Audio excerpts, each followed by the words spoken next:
क्या रहे, एग्रेसिव रहे। 40 और 41 के दौरान भयानक भयानक ये भाषण बहुत जबरदस्त देते थे सुभाष चंद्र बोस। भड़कीला भाषण देने के कारण अंग्रेजों ने इन्हें क्या कर लिया, गिरफ्तार कर लिया। बाद में उन्होंने 1941 में इन्हें छोड़ा। तब ये रसिया होते हुए इटली, रसिया, कई देशों की भ्रमण किए और कहाँ पहुँचे, जर्मनी में पहुँचे। और जर्मनी में हिटलर के पास गए मिलने के लिए। तो हिटलर को मिलने के लिए दिया गया। हिटलर के ऑफिस में कौन पहुँचे, सुभाष चंद्र बोस। और हिटलर के ससुरे के, हिटलर आया, सारे लोग सैल्यूट किए, हिटलर आ गया, सर सर सर हिटलर आ गया। हिटलर, सुभाष चंद्र बोस खड़ा भी नहीं है हिटलर के आगे, हिटलर चल गया गुस्सिया के। बाद में पता चला नकली हिटलर था, उसका फेस वैसे ही मिलता था। उसके बाद आया ओरिजिनल हिटलर, सारे सैल्यूट किए, सॉरी हिटलर। ओकरो देख के सुभाष चंद्र बोस वैल्यू नहीं दिए। बाद में पता चला यो नकली था। जितना आया सब उसके खुद के बॉडीगार्ड कंफ्यूज हो जाते थे सब, लेकिन सुभाष चंद्र बोस नहीं। ओरिजिनल जब हिटलर आया, जब ओरिजिनल हिटलर आया तो ओरिजिनल हिटलर के आते वक्त में सुभाष चंद्र बोस खड़े हुए, हाथ मिलाए वहाँ से। तो हिटलर कंफ्यूज हो गया कि यार ये तो बहुत होशियार आदमी लग रहा है हम। तो उन्होंने पूछा कि आपको पता कैसे चल। तो सुभाष चंद्र बोस ने कहा था कि सोने की परख सोनार को अच्छे से होती है, अगर उसको लोहा दिखाइएगा तो दूरे से पता कर लेगा कि सोना नहीं है। सुभाष चंद्र बोले कि अच्छा आदमी, हिटलर बोला कि अच्छा आदमी, ठीक ठाक लगता है। तो पूछा हिटलर की क्या चाहते हैं आप। सुभाष चंद्र बोस ने कहा है कि हम बहुत खतरनाक चीज चाहते हैं। क्या चीज, कहा कि देखिए हमारे देश से 3 लाख फौजी को इंग्लैंड लेके आया है और आपके खिलाफ लड़वा रहा है, और आप उन लोगों को पकड़ लिए, आप उन फौजियों को हमको दे दीजिए, हम आप ही की ओर से उसको इंग्लैंड से लड़वा देंगे।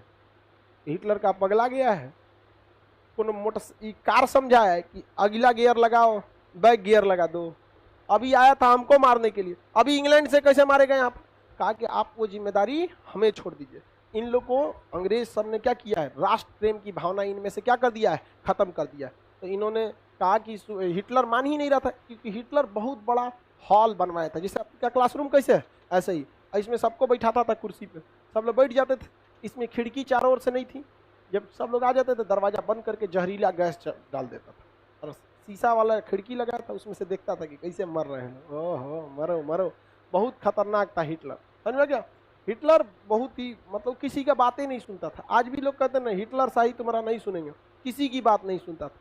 सुभाष चंद्र बोस ने कहा कि आप मार के क्या करेंगे, आप हमें एक मौका दीजिए, हम इन भारतीय सैनिकों को अपने देश ले जाएंगे, और अपने देश ले जाके किसको मारेंगे, ब्रिटेन वाले को मारेंगे। तो ब्रिटेन वाला वहां पिटाएगा तो यहाँ पे भी उसका असर देखने को मिलेगा। तो हिटलर ने मौका दिया किसको, सुभाष चंद्र बोस को। सुभाष चंद्र बोस के पास बहुत सारे फौजी थे, तो देखे उन्होंने मनाया कि भाई देखो अंग्रेजों को मारो, ऐसे गांधी जी की तरह नहीं कि प्रथम विश्व युद्ध में साथ दिए आज़ादी मिलेगा, मिल गया आज़ादी, नहीं। तो तुम द्वितीय विश्व युद्ध में अंग्रेजों का साथ देने आए हो, आज़ादी मिलेगा, कभी नहीं मिलेगा। भारतीय सैनिक पहले सुभाष चंद्र बोस के खिलाफ थे, क्योंकि सैनिकों को वेतन ठीक ठाक इंग्लैंड दे देता था, लेकिन भारतीय सैनिक जो थे उनको मोटिवेट किए सुभाष चंद्र बोस। बर्मा में इन्होंने प्लान बनाया कि बर्मा के रास्ते मतलब म्यांमार के रास्ते भारत में जाया जाएगा। सुभाष चंद्र बोस बहुत जबरदस्त थे, उनका एक नारा भी था, तुम मुझे खून दो मैं तुम्हें आज़ादी दूंगा। सुभाष चंद्र बोस सबको क्या किए, एकदम मोटिवेट किए सारे सैनिकों को। वह खून कहो किस मतलब का जिसमें उबाल का नाम नहीं, वह खून कहो किस मतलब का आ सके देश के काम नहीं, वह खून कहो किस मतलब का जिसमें जीवन न रवानी है, जो परवश होकर बहता है वह खून नहीं है पानी है। उस दिन लोगों ने सही सही खून की कीमत पहचानी, जिस दिन बर्मा में सुभाष ने मांगी उनसे कुर्बानी थी। बोले स्वतंत्रता की खातिर बलिदान तुम्हें करना होगा, तुम बहुत जी चुके जग में लेकिन आगे तुम्हें मरना होगा। आज़ादी के चरणों में जो जयमाल चढ़ाई जाएगी वह सुनो तुम्हारे शीशों के फूलों से गूंथी जाएगी। स्वतंत्रता का संग्राम कहीं पैसों पर खेला जाता है या शीश कटाने का सौदा नंगे सर झेला जाता है। अजान बाहों ऊंची करके बोले रक्त तुम मुझे देना, बदले में भारत की आज़ादी तुम मुझसे लेना। हो गई सभा में उथल पुथल, सीने में दिल न समाते थे, स्वर इंकलाब के नारे कोसों तक सुनाई देते थे। बोले सुभाष वह आगे आए जिसमें भारतीय खून बहता हो, वह आगे आए जो खुद को हिंदुस्तानी कहता हो, वह आगे आए जो इस पर हस्ताक्षर करता हो, मैं कफन बढ़ाता हूँ, वह आगे आए जो इसे हंस कर लेता हो। सारी जनता हुंकार उठी, हम आते हैं, माता के चरणों में अपना रक्त बहाते हैं।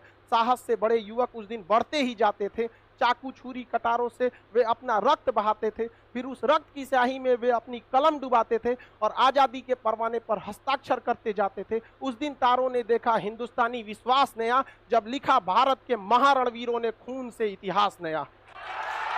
तो पूरे भारत के सैनिक जो थे, जबरदस्त सैनिकों में उछाल आया, बाप रे पूरे भारत के सैनिक उजाड़ देंगे रे इंग्लैंड को हम। यहाँ हिटलर देखा, कहा कि कौन आदमी है रे, यहाँ पूरा माहौल बदल के रख दिया यहाँ पे। सुभाष चंद्र बोस को देखकर हिटलर बहुत प्रभावित हुआ और हिटलर ने बहुत सुभाष चंद्र बोस की इज्जत किया और सुभाष चंद्र बोस को हिटलर ने नेताजी की उपाधि दिया था। सुभाष चंद्र बोस के योगदान को कोई नहीं भूल सकता। आप लोग बस एक लाइन पढ़ लेते हैं, तुम मुझे खून दो मैं तुझे आजादी दूंगा।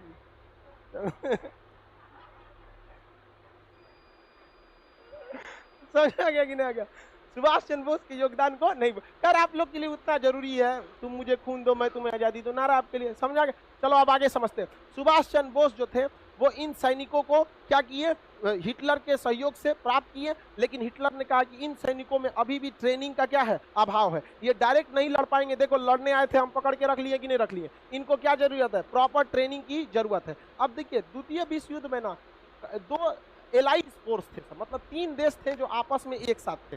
इधर में था जर्मनी, इटली और यहाँ पे जापान। ये तीनों जो थे ये ध्रुवीय राष्ट्र थे सब, इन्हें कहा जाता है एक्सियल फोर्सेज। और जो एलाइड फोर्सेज थे उसमें बड़े बड़े देश थे, अमेरिका था, कनाडा था, ब्रिटेन था, फ्रांस था, रूस था, ये सब थे सब।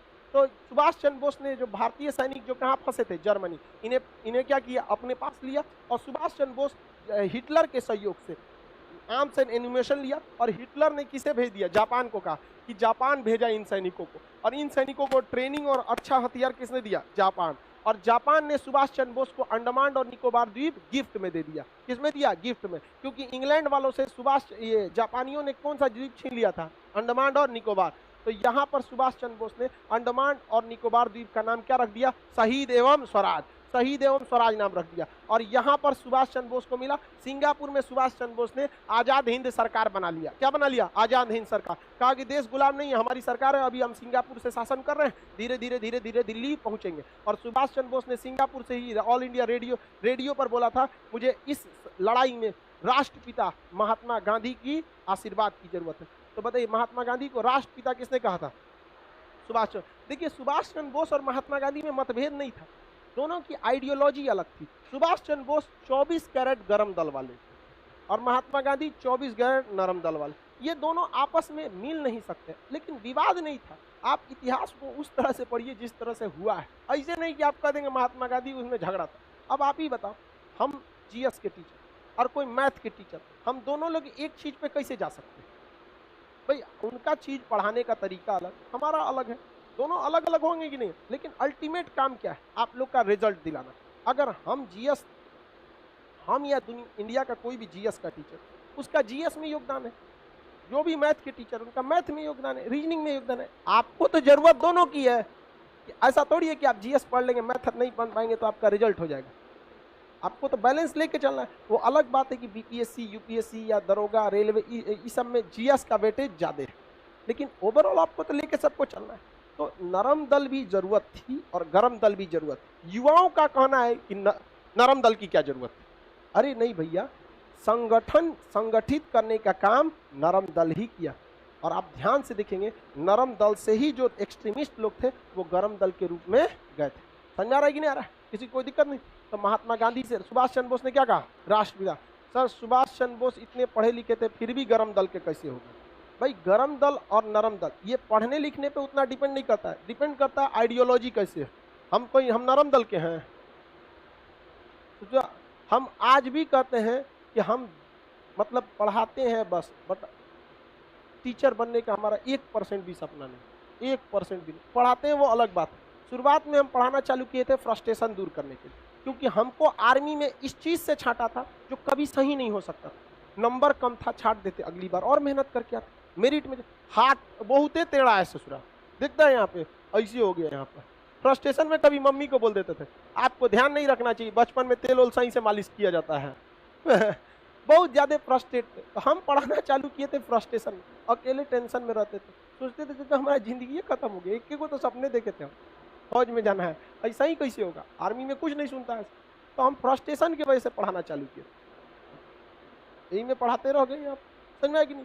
तो ऐसा नहीं है कि भाई जो पढ़ा लिखा है वो गरम दल का नहीं हो सकता है, नरम दल का ही रहेगा। अमूमन देखिएगा गांव वगैरह के लोग, ग्रामीण क्षेत्र के लोग गरम दल वाले होते हैं, मार ससुरा के, निकाल लाठी यहाँ, मार दे यहाँ पे तुरंत मारो यहाँ पे। तो शहरी क्षेत्र के लोग थोड़ा सा नरम दल, ग्रामीण क्षेत्र के लोग थोड़ा गरम दल, बट पटना शहरी क्षेत्र है, हमको लगता है यहाँ सब गरम दल का। अजीब टाइप का मेंटेलिटी हो गया यहाँ पर। जाम में फंसे थे भिकना पहाड़ी पे, एक लड़का पैदल जा रहा था, एक स्कूटी वाला को हल्का सा लग गया, ज्यादा जोर से नहीं लगा, जाम में कितना लगेगा, तो कह रहा है भाई पैरवा पे चढ़ा दिया, नहीं दिख रहा है, तो उठ के कह रहा है एक झापड़ दे दिया। बड़ा खराब लगा हमको, वो केवल इसीलिए एक झापड़ उसको दे दिया क्योंकि वो देख रहा था कि ये पैदल है, क्या कर लेगा मेरा। मेंटेलिटी सोचिए, अगर सामने वाला कुछ नहीं कर सकता है तो हम कुछ कर देंगे। तनी हमरा से बोले स्कूटी या ओकरा सहिते गड़िया में रख लेते हैं, हाँ यहाँ कोल्ड स्टोर है, ये अगले सीजन में छोड़ते हैं ना। मतलब देखिए मेंटेलिटी देखिए लोगों की, उसके अंदर गुस्सा पावर कुछ नहीं है, वो देख रहा है कि हमारा जिससे झगड़ा है वो कुछ नहीं कर सकता। वही विधायक जी रहते तो बांध के लेके चल जाते हैं, चुनाव में होकर बांट देते एक से एक रहता है। चलो अब आगे समझते हैं। तो बताइए सुभाष चंद्र बोस ने आजाद हिंद सरकार की स्थापना कहाँ कर दिया? सिंगापुर में। और यहीं से सैनिकों को कहा था कि अब हमें यहां नहीं रुकना है, कहां चलना है? दिल्ली चलो। दिल्ली चलो का नारा, तुम मुझे खून दो मैं तुम्हें आजादी दूं। सुभाष चंद्र बोस। नेताजी की उपाधि किसने दिया इन्हें? Adolf Hitler. Adolf Hitler, Hitler का पूरा नाम एडोल्फ हिटलर था। हिटलर का पूरा नाम क्या था? Adolf Hitler. अब यहां से ये बर्मा में, कहां पहुंचे? बर्मा। बर्मा में यहाँ पर उन्होंने हेड ऑफिस बनाया था, बर्मा, अभी का नाम म्यांमार है। वहां पर यहाँ पर आजाद हिंद फौज से उनकी क्या हो गई? मुलाकात। क्योंकि सुभाष चंद्र बोस के पास जो सेना थी तो वो वेल ट्रेंड थी, जर्मनी में भी ट्रेनिंग मिला, जापान में भी मिला, आधुनिक हथियार मिला और एक योग्य कमांडर मिला। आपका कमांडर तगड़ा रहना चाहिए, युद्ध आप ऐसे ही जीत जाएंगे। अगर कमांडर डरपोक मिल गया, युद्ध कभी नहीं जीत पाएंगे। वहां पर चाइना और भारत के बीच जो गलवान घाटी हो रही है, तो भारत अभी भी वहां अपना पंजाब रेजिमेंट का 11 कोर को तैनात किया हुआ है। अभी भी 1.5 साल हो गया, अभी भी वहां हमारे ही कमांडर वही हैं। और चाइना ने अपने कमांडर को 7 बार बदल चुका, 7 बार बदल चुका, सोच सकते हैं। इसलिए हम गर्व है हमें हिंदुस्तानी सेना पे, आज भी वो डटे हुए। बिहार रेजिमेंट वाला मारा था ये तो और मन बड़ होता है, दौड़ा दिया वहां पर। इनके कमांडर कहते रह गए, अरे एग्रीमेंट है हम लोग का 1996, हम हथियार नहीं चला सकते। बिहारी बोला था कौन मार गोली चला रहा है, लाठिए बहुत हो लो है। एक ट्रेनिंग तो हम लोग को बचपने से है मार लाठी मार दी। बताइए जिस देश का कमांडर बदला जाएगा उस देश का सेना का मनोबल गिरेगा कि नहीं गिरेगा? खत्म हो जाएगा। अब वो सब टिक नहीं पाता, ऐसा ना खाना पे भी बोला जाता। अमेरिकन सेनापति ने कहा था कि सेना कितना लड़ेगी ये डिपेंड करता है उसके पेट में कितना अनाज है। तो भारतीय सेना का खाना जो है ना, या इंडियन खाना बहुत ठोस होता है। चाइनीज वाला चाउमीन, चाउमीन का उस तरह हम लोग का ही अटक जाएगा। चाउमीन खत्म होने के बाद पता चलता है कि नहीं अब पेट में पहुंचा है, तब तक तो हम लोग को ऐसा फेगस में अटका रहता है। चाउमीन खा के लड़ाई करेंगे। यहाँ बिहार वाला है, लिट्टी खा के जाएगा, चना भिगा के ले जाएगा, मार तो सुभाष चंद्र बोस के पास एक अच्छी फौज थी कि नहीं थी? सुभाष चंद्र बोस के पास एक योग्य सेना थी, और सुभाष चंद्र बोस में नो डाउट एक योग्य सेनापति थे। हालांकि वो खामखा में आईएएस की नौकरी में गए थे, उनको भी सेना में जाना चाहिए, लेकिन वो भी सेना में नहीं जा पाए। कोई बात नहीं, लेकिन सेना में सर्व करने का मौका मिला कि नहीं? कहीं सचुरा मार हो जाए तो हमरो घुस जाते हो, बाढ़ में जाओ, हाथ टेढ़ टाढ़े, कोई दिक्कत नहीं। अब तो दीजिएगा ना निपटा, हमरा देता तो हम कब के तिब्बत में घुस जाते थे, बाढ़ में जो है। तो सुभाष चंद्र बोस के सामने एक समस्या यहाँ आई कि बर्मा में पहले से भारत के सैनिक थे सब। उस समय एक फौज थी जिसका नाम था आजाद हिंद फौज। आजाद हिंद फौज, देखिए आजाद हिंद सरकार ने गठित किए थे सुभाष चंद्र बोस। आजाद हिंद फौज कैप्टन मोहन सिंह, एक कैप्टन थे, कैप्टन मोहन सिंह। कैप्टन मोहन सिंह ने आइडिया दिया कि क्यों ना हम भारतीयों के लिए एक फौज बनाएं। तो ये किसने आइडिया दिया? कैप्टन मोहन सिंह। और ये जिम्मेदारी दी गई रास बिहारी बोस को। किसे दी गई? रास बिहारी बोस। रास बिहारी बोस ने इसका गठन किया, लेकिन उस समय तक रास बिहारी की बोस 70 से ज्यादा उम्र के हो गए थे। अभी बताइए, सेना का कमांडर 70 से ज्यादा उम्र का, सेना में मनोबल रहेगा? सेना में एकदम भयानक गरजने वाला होना चाहिए, वहां पर बॉर्डर पे एकदम गरजने वाला सेनापति चाहिए। दरिया तेरी खैर नहीं, बूंदों ने बगावत कर दी है, नादा न समझ इनको, लहरों ने बगावत कर दी है। हम परवाने हैं मौत समा, मरने का है खौफ कहां, रे तलवार तुझे झुकना होगा, गर्दन ने बगावत कर दी है। खतरनाक होना चाहिए एकदम सेनापति, मार करा दे सजुरा, जो मरलो रहे दोनों हथियार उठा लेके मारे सजुरा। यहाँ पर एकदम सेनापति का मतलब क्या होना चाहिए? एकदम खूंखार, चंडाल, एकदम तनिको मोह माया नहीं, लाश पे बैठ के ससुरा खाना खा ले और करे जेब चेक करे कुछ बचल है का एकरा में।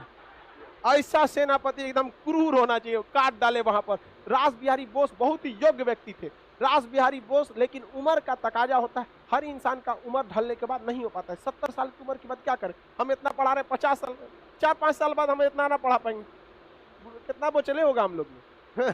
तो बुढ़ापा में इंसान नहीं हो पाता। तो सेना ने कहा कि अब हमें यह कमांड किसको दे देना चाहिए? सुभाष चंद्र बोस को। तो बताइए, सेना का कमांड, आजाद हिंद फौज के कमांड किसने संभाल लिया? सुभाष चंद्र बोस। इन्होंने संभाला था 1942 में। कब संभाला था? 1900।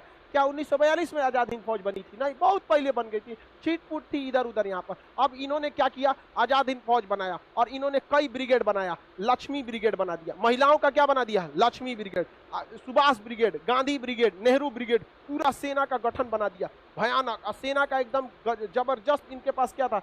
हथियार था। जापानियों से सहयोग मिला था, हिटलर से सहयोग मिला था, और ये अब म्यांमार के रास्ते कहाँ बढ़ने लगे? भारत की ओर। जापान से एक उम्मीद थी, लेकिन 6 अगस्त 1945 को अमेरिका जापान पे बम पटक दिया।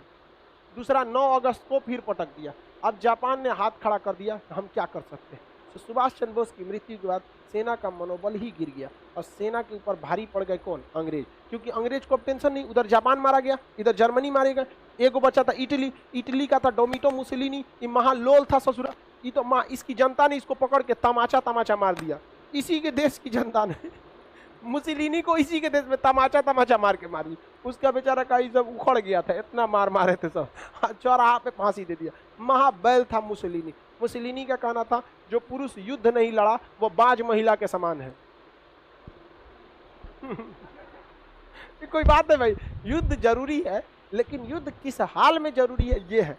आप युद्ध को बहुत हद तक टालिए, आखिरी डिसीजन होना चाहिए, युद्ध होना चाहिए। ऐसा थोड़ी कि युद्ध कर दो एकदम। यहाँ पर सुभाष चंद्र बोस की मृत्यु के बाद आजाद हिंद फौज के सैनिकों को गिरफ्तार किया गया और लाल किला में इनके खिलाफ मुकदमा चलाया गया था। आजाद हिंद फौज के सैनिकों पर मुकदमा कहाँ चलाया गया था? लाल किला। और लॉर्ड लिनिथगो थे उस समय भारत के वायसराय। उसके बाद लॉर्ड लिनिथगो के समय बाद आए थे मिंटो उंटो को, इसको भेजा गया, माउंट बेटन वगैरह। तो इसके ऊपर मुकदमा चलाया गया। तो उसके बाद जब मुकदमा चलाया गया तो भारत के जवाहरलाल नेहरू वकील जो थे, काटजू थे, सप्पू, तेज बहादुर सप्पू थे, बहुत सारे वकीलों ने आजाद हिंद फौज के सैनिकों का पैरवी किया और जज से कहा कि गलती से भी आप सजा मत सुनाइएगा। याद है मंगल पांडे? हाँ, एगो को सुनाए थे मंगल पांडे को, बाकी 1857 का क्रांति किया था ना। अभी माहौल सही नहीं है जज साहब, आप इनकी सजा को माफ कर दीजिए वरना फिर बवाल कर देगा सभी सैनिक सब। तो जज ने कहा माफ करने की शक्ति हमारे पास नहीं है, राष्ट्रपति को होती है। उस समय राष्ट्रपति के पद पर वायसराय हुआ करता था। तो वायसराय ने इनकी सजा को क्या कर दिया? माफ कर दिया। अगर द्वितीय विश्व युद्ध नहीं होता तो हम लोग 1947 में आज़ाद नहीं होते, ये वास्तविकता है। द्वितीय विश्व युद्ध नहीं होता तो हम 47 में तो आज़ाद नहीं होते, 55 में होते, 51 में होते, लेकिन 47 में तो किसी कीमत पे आज़ाद नहीं होता। क्योंकि देखिए ना, ऐसा कौन सी घटना लगा जिसने अंग्रेजों को ज्यादा नुकसान पहुंचाया? द्वितीय विश्व। बाकी भारत छोड़ो आंदोलन केवल इसीलिए हुआ था कि अंग्रेज द्वितीय विश्व युद्ध में बिजी थे। रियलिटी देखिए, टाइमिंग नहीं देख रहे हैं। क्रिप्स प्रस्ताव आया, भाई बहुत मजबूरी है, गांधी जी उसको कमरा में ले गए, बहुत जरूरी है क्या फौज की, ताकि गांधी जी आप ही बचा सकते। प्रथम विश्व युद्ध में आप ही सैनिकों को भेजे थे, हम लोग आपको सार्जेंट बोले थे, बहुत जरूरत है, दिक्कत हो गया है। गांधी जी का यही तो हम जानना चाहते हैं, जाओ हम भेजेंगे। गया बेचारा क्रिप्स हुआ और भारत छोड़ो आंदोलन, कहा कि बहुत कमीना आदमी है। तो द्वितीय विश्व युद्ध नहीं होता तो हम लोग को आज़ादी इतना जल्दी नहीं मिलता। बाकी देखिए, भगत सिंह 1930 में ही इन्हें फांसी, 31 में फांसी दे दी गई। चंद्रशेखर आजाद, राम प्रसाद बिस्मिल, अशफाकुल्ला खान, ये लोग 30 के दशक तक ही इन लोग को क्या कर दिए थे, अंग्रेज फांसी दे के गोली मार के कैसे भी क्या कर दिए थे, खत्म कर दिए। 30 के बाद कोई बहुत बड़ा क्रांतिकारी आंदोलन ही नहीं मिलेगा, सुभाष चंद्र बोस का मिलेगा। और सुभाष चंद्र बोस को भी देखिए क्या हुआ, द्वितीय विश्व युद्ध में जर्मनी जापान मराया और पूरा खत्म हो गया, क्योंकि हम लोग के पास अपना क्या था, ना फैक्ट्री थी, ना हथियार था, ना कुछ सैलरी उलरी कहाँ से दीजिएगा हम।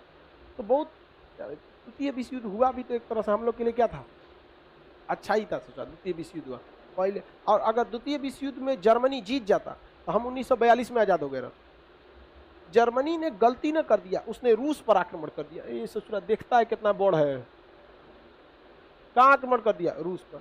रूस ने सबसे ज्यादा लोग को गंवाए हैं, प्रथम विश्व युद्ध में भी और द्वितीय विश्व युद्ध में। इतना लोग मरे हैं कि रूस में कहीं पे भी देखेंगे तो सड़क पर 40% आपको लड़के मिलेंगे, 60% वहाँ क्या मिलेंगी, लड़कियां मिलेंगी।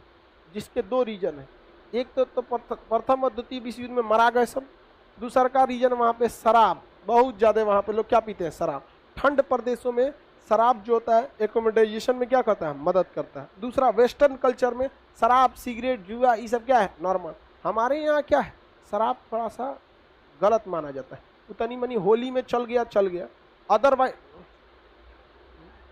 होली में ना थोड़ा सा आदमी एडजस्ट कर चले यार होली में,